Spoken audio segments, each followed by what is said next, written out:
3 days after his wife disappeared, police questioned him at home.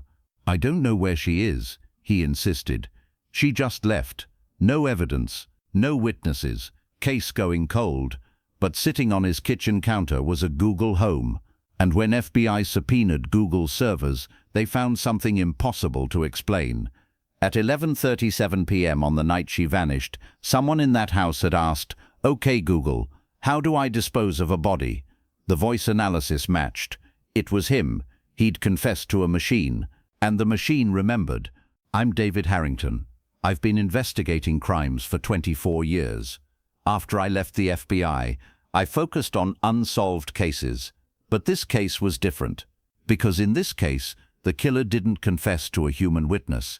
He confessed to an algorithm. And that algorithm recorded every word, every sound, every second, perfectly. I have to tell you this story. Because right now there's a device in your home, a phone, a tablet, Alexa, Google Home, Siri, and they're always listening, always, even when the light is off. Even when they seem asleep, they're waiting for a wake word, and sometimes they wake up accidentally, and whatever they hear, they record. November 8, 2024, Wednesday, Portland, Oregon. Sarah Mitchell, a 34-year-old elementary school teacher, came home that night and was never seen again. Her husband, Michael Mitchell, 37, a software engineer, called police the next morning at 7:30 a.m. His voice was panicked. "My wife is missing. She came home last night, but this morning she's gone. Her car is here, her phone is here, her wallet is here, but she's not." Portland police immediately understood the severity of the case. Sarah Mitchell was a responsible woman. She loved her job. She was close with her family. She wasn't someone who would just vanish without a reason. And according to Michael's account, there had been no argument the night before. Sarah came home, they ate dinner together, watched TV, and went to bed. When Michael woke up at 6 a.m., he noticed Sarah wasn't beside him. At first he thought she'd gone jogging, but her car was still in the garage. Her phone was on the charger. Her running shoes were by the door. That's when he knew something was wrong. The first 48 hours were critical. Police went door to door in the neighborhood. Security cameras were reviewed. Sarah's phone records were pulled. Bank accounts were checked. There was no activity. The last exit record was at 6:45 p.m. on November 7th, captured by the school security camera as she left. She should have arrived home at 7:15 p.m. The drive normally took 25 minutes, but after 7:15 p.m., no trace. Michael acted like the perfect husband. He came to the police station every day. He answered every question. He joined search parties. He distributed Sarah's photos. He gave tearful interviews on local TV. "I just want my wife back. Sarah, if you're watching this, please come home. I love you." Police didn't suspect him. They checked his alibi, but Michael was home that night. Neighbors confirmed Michael's car was in the garage all night. There were no signs of domestic violence. Even Sarah's mother said, "Michael is such a good husband. He would never hurt Sarah." But I've been doing this job long enough, and I've learned something. Perfect husbands are rarely perfect, especially when their wives disappear. On the 4th day, Portland police called me. The case was going cold. There were no leads. They asked me to review the file. Detective Annie Lawson said on the phone, "David, this is clean, too clean. No evidence, no witnesses, no body. The husband is either an incredible actor or he's genuinely innocent. Or," I said, "he planned it very well." I flew to Portland. Sam Reeves, our forensic specialist, came with me. Jake Morrison, our ex-detective, was already on the road. He was driving because he hated planes. When I first saw the Mitchells' house, something caught my attention.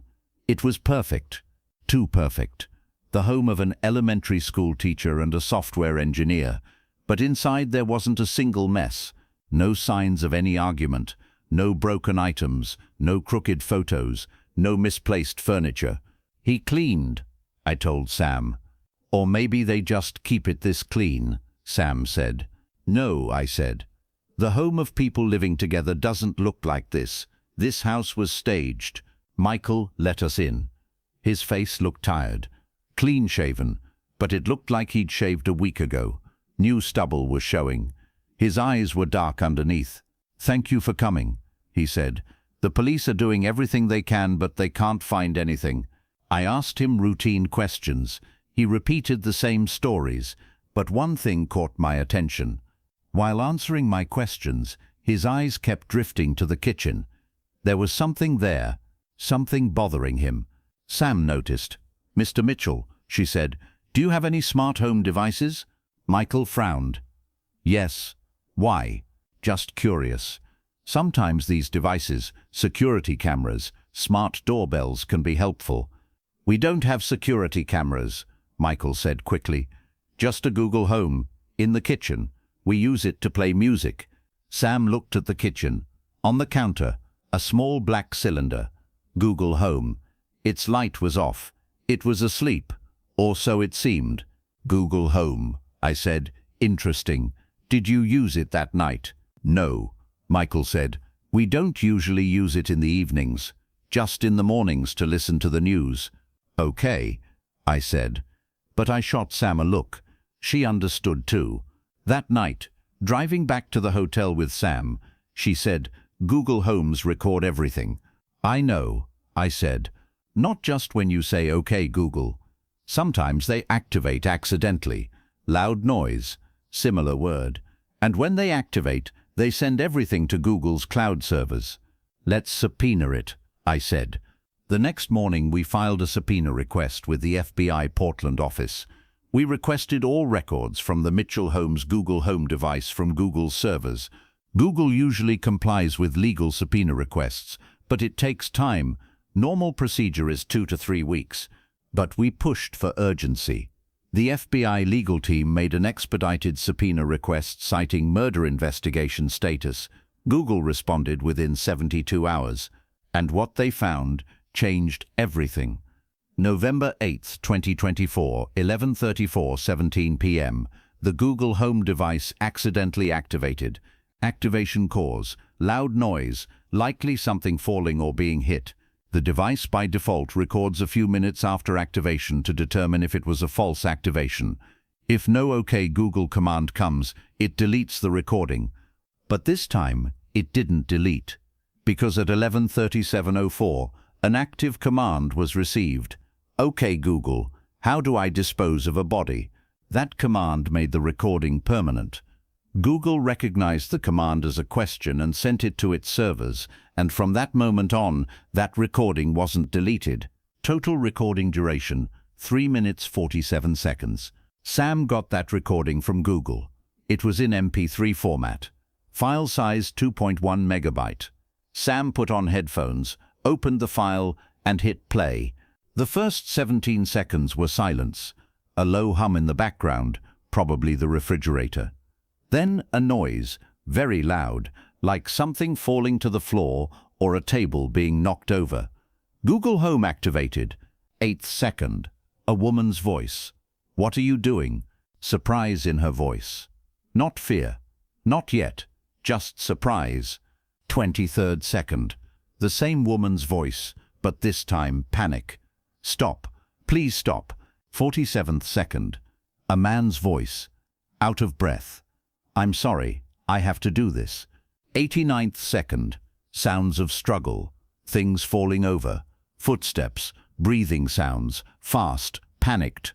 A woman's muffled scream, like her mouth was covered. 13th second.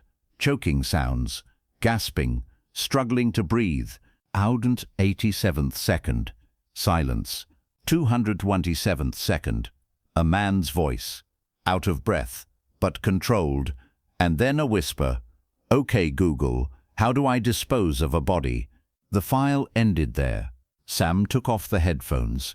Her face was pale. "That woman is Sarah," she said. "And that man?" "Michael," I said. Sam started replaying the recording, this time with professional equipment. Using audio workstation software, she analyzed every second, isolated frequencies, removed background noise, and cleaned up the woman's voice. "What are you doing?" Sarah's voice. Sam isolated that sentence. extracted the frequency analysis. Then she compared it to one of Sarah's old voicemail recordings, a message they'd gotten from Michael's phone, where Sarah said, "Hi honey, I'm on my way home." Frequency match, 97.3%. Cadence match, 98.1%. No doubt. The recorded woman was Sarah Mitchell. Then she analyzed the man's voice. "I'm sorry. I have to do this. And okay, Google, how do I dispose of a body?" Michael's voice, the voice we'd recorded during our interview. Sam ran a comparison. Frequency match, 98.7%. Tone match, 99.2%. Cadence match, 97.9%. No doubt. The recorded man was Michael Mitchell. "We have his confession," Sam said. "Audio confession, recorded by Google Home. But there was a problem. In a murder case without a body, would an audio recording be enough?" Michael's lawyer could argue the recording was out of context, that it could be a joke, that it could be misinterpreted. We needed to find the body. Sam listened to the recording again and again. She focused on background sounds. After the 1807th second, we'd said silence. But it wasn't total silence. There was a very faint sound. Sam isolated it, amplified it. Water sound, not running water, still water. Wave sound, like a lake or river shore. "Michael left the house," I said. "He took the body somewhere, and the neighbors said his car was in the garage all night, but they didn't check early in the morning." Portland police reviewed the GPS records from Michael's car. The car didn't have integrated GPS. It was an older model. But Michael had his phone, and phones constantly record location. In Michael's phone records, there was a gap from 11:45 p.m. on November 8th to 1:30 a.m. on November 9th. The phone was off, or in airplane mode, but the phone had sent its last location ping at 11:44 p.m. before leaving the house, and it sent its first ping at 1:31 a.m. after returning home. Jake, our ex-detective, looked at the map. If he left the house at 11:45 and got back at 1:31, he has 1 hour 46 minutes. If his car maxes at 60 mph, that's a 53-mile radius. There were 14 lakes within a 53-mile radius around Portland. Jake said if he threw the body in the water, he must have added weight to make it sink. And if he was in a hurry, he would have chosen a close lake. The closest lake, Hag Lake, 30 miles west of Portland. Round trip 1 hour. Time to dump the body in the water, 15-20 minutes. Total 1 hour, 20 minutes. It matched Michael's timeline. On November 15th, the FBI dive team started searching Hag Lake. The lake was 2 miles long. The search took 3 days. On November 18th, 300 yards from the north shore, at 40 feet depth, divers found something, a body wrapped in plastic tarp, tied with heavy chains. It was Sarah Mitchell. The autopsy report was clear: strangulation, defensive wounds on hands and arms. Time of death, November 8th, 11:45 p.m. Perfect match with the Google Home recording. Michael Mitchell was arrested at his home on the morning of November 19th. When police knocked on the door, he looked shocked. What happened? Did you find Sarah?" "Yes," Jake said. "We found her, and we found her voice on a Google audio recording." "We found you too." "Okay, Google, how do I dispose of a body? Remember that?" Michael's face went white. I was joking. It was just a joke. A 3-minute 47-second joke," Jake said. "A joke where Sarah said, 'Stop, please stop.' A joke where you said, 'I'm sorry, I have to do this.'" Michael went silent, and that silence was a confession. The trial started 3 months later. Portland County Superior Court. The prosecution presented the Google Home recording as the main evidence. The defense attorney argued that showing the recording to listeners was emotional manipulation. The judge denied it. The jury listened to that recording. 3 minutes 47 seconds. Total silence in the courtroom. Sarah's voice. "Stop. Please stop." Michael's voice. "I'm sorry. I have to do this." Choking sounds. Silence. And then that whisper. "Okay, Google, How do I dispose of a body? Several jury members cried. Sam testified as an expert witness. She explained how Google Home works, how it can activate accidentally, how recordings are sent to Google servers, and the voice analysis results, 98% plus match. Michael Mitchell was the recorded man. The defense attorney asked, Miss Reeves, 98% means it's not 100%.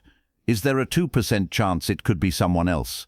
Sam answered, theoretically, yes, but practically, no. The probability of two different people's vocal frequencies matching this closely is astronomically low. Even in identical twins, it doesn't exceed 95%. It's Michael Mitchell. It's Michael Mitchell. The jury withdrew for deliberation. They returned 4 hours later. Verdict: guilty. First-degree murder. Premeditated. Sentence: life in prison. No parole. When Michael heard the sentence, he showed no reaction. He just sat there and stared blankly ahead, like he was waiting for something, like he expected someone to come and say, this was a mistake. But no one did, because there was no mistake. Google Home had heard everything, and Google Home remembered everything. After the trial, I spoke with Sarah's mother, an elderly woman. Her eyes were red. She'd been crying for months. Thank you, she said, for bringing justice for Sarah. You're welcome, I said, but the real thanks belongs to a machine. The woman looked at me. A machine? Google Home, I said. That night it woke up accidentally, and it heard everything. It recorded everything. Sarah's last words, Michael's confession. If that device hadn't been there, Michael would be free right now. The woman took a deep breath. So you heard Sarah's voice, her last words. Yes, I said, and I didn't tell her. The last words were, stop, please stop, because a mother doesn't need to hear that. Michael Mitchell is currently serving his life sentence at Oregon State Penitentiary. He's filed 2 appeals, both were denied. In the second appeal, his lawyer argued that the Google Home recording violated the Fourth Amendment, protection against search and seizure. The court denied it. Michael Mitchell voluntarily placed the Google Home in his house. He knew the device could record, therefore there is no expectation of privacy. This decision became a turning point in American legal history. There's now a legal precedent. Audio recorded by smart home devices can be used as evidence in court. And this is just the beginning. Because right now there are 140 million Google Home, Alexa, and Siri devices in America. Each one, every day, recording millions of hours of audio. Each one, every day, sending data to Google, Amazon, Apple. And that data, people think it's deleted, but it's not deleted. It stays on servers for years. And one day, if an FBI agent or a lawyer or a judge subpoenas that data, everything could come out. That phone call you made that night, that argument, that confession, that threat, that thought.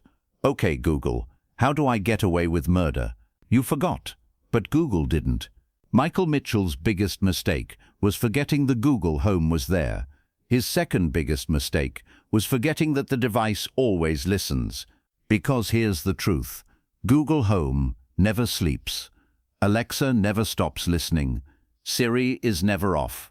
The light might be off, the screen might be black, but inside, the microphones are active.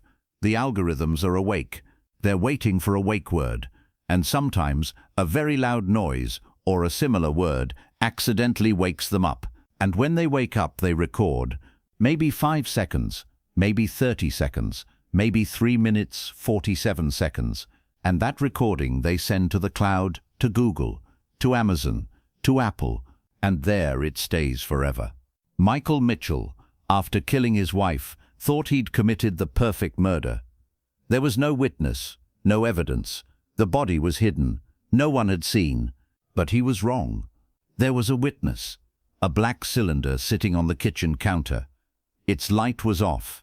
It seemed asleep, but it was listening. It was listening to everything, and it remembered everything. And 3 years later, Michael sits in prison, staring at the ceiling, probably thinking, I wish I'd unplugged that Google Home that night. But he didn't. And now he's spending the rest of his life in a cell because he confessed to a machine, and the machine never forgets. Sam told me one day, "You know, David, this case changed everything. Now people are afraid of smart home devices." "They should be," I said, "because those devices hear everything." "But maybe that's a good thing," Sam said. "Maybe it deters criminals." "Maybe," I said. "Or maybe they'll just be more careful. They'll unplug. They'll turn off the microphone. But here's the truth. You'd also have to turn off your phone, your laptop too, your smart TV, your smartwatch, your smart thermostat, your car camera, your doorbell. You'd have to turn off everything, because they're all listening, they're all recording, they're all not forgetting." We're living in 2024, and in 2024, privacy is an illusion. Michael Mitchell learned that the hard way. And maybe you listening to this story are looking at that device in your home right now, that little cylinder, or that smartphone, or that laptop camera. And maybe you're thinking, is it watching me right now? The answer, yes, it's watching, it's listening, it's recording. And one day, if you make a mistake, if you say something, if you ask the wrong question at the wrong time, that recording could convict you, just like it convicted Michael Mitchell. Because Google doesn't forget, Alexa doesn't forget, Siri doesn't forget, and now the justice system doesn't forget either. Sarah Mitchell's tombstone reads, "Beloved wife, teacher, friend. We lost her voice, but her story will live forever." And it truly does, because her voice is still on Google's servers, that 3-minute 47-second recording. Her screaming, "Stop, please stop," her last breaths, her final moments, it will never be deleted. It will never be forgotten. And maybe that's the final justice for Sarah. Her voice will live forever, her story will be remembered forever, and Michael will spend the rest of his life with the echo of that voice. Okay, Google, how do I dispose of a body? That question convicted Michael. That question brought justice for Sarah. That question taught the world a lesson. Machines hear everything. Machines remember everything. And machines never lie. Michael Mitchell confessed to a machine, and the machine never forgave him.